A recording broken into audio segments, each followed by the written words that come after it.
жыйындар боюнча бир практикалык маселе чечкенге аракет кылалы. Сиз англис тилинен сабак бересиз дейли. Сизде Жанара, Болот, Салтанат, Таалай деген окуучу, 4 окуучу бар. Алар ар кайсы күндөрү келет, бири менен кезикпейт да, көбүнчөсү. Бирок кээде алар бир күн келет. Ошондо мындай атат, окуучуларыңыз бир күнү чогулганда, аларга бир жалпы тема өткөрүшүңүз керек. Ал кайсы күн? Бул маселени эгерде аз эле студент окутсаңыз, анда албетте сиз үчүн оңойлуу болмок. Эгерде 1000 деген окуучуңуз бар болсо, анда кыйналмаксыз да.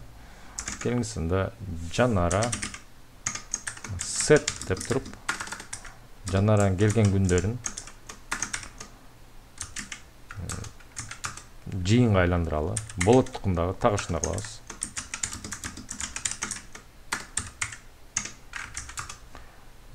Салтанаттыкындагы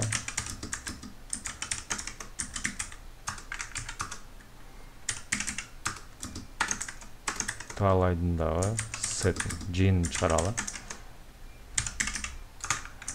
Эми эмне кылабыз? Эми ушул жыйындардын кесилишин издейбиз. Жалпы күн, келиңиз, common days деген кыргызчасы жалпы күн. Үй тамгасын жаза албайт экен, ошон үчүн ушундай кылып турайын. Жанара set дейбиз.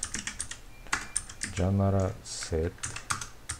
Анан intersection деп туруп, intersection Болот set, Салтанат set, Таалай set деп туруп, жалпы күндү чыгарабыз. Шаршембе күнү баары келишет экен. Баары тең, ошол күндөр келгенде төртөөнү тең отургузуп туруп бир тема өтүп койсоңуз болот экен да, баарын түшүндүрүп койсоңуз болот экен. Эмне үчүн Жанараны тандык, эмне үчүн башканы тандабадык? Жөн ыңгайлуу болгон үчүн.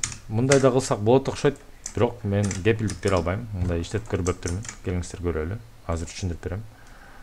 Бул эмне болот? Бул жерде set деген бул эң башында турган объект. Set объектиси, жыйын. Ага дагы ушул метод тиешелүү. Анан ал setти алдыңыз, анан intersection дедиңиз, ушу баары кесилишкен жерди бер деп туруп, баарын тең берип койдуңуз. Анан сизге ошо шаршембени берип атат, ошол результат берип атат. Мындай да кылсаңыз болот албетте.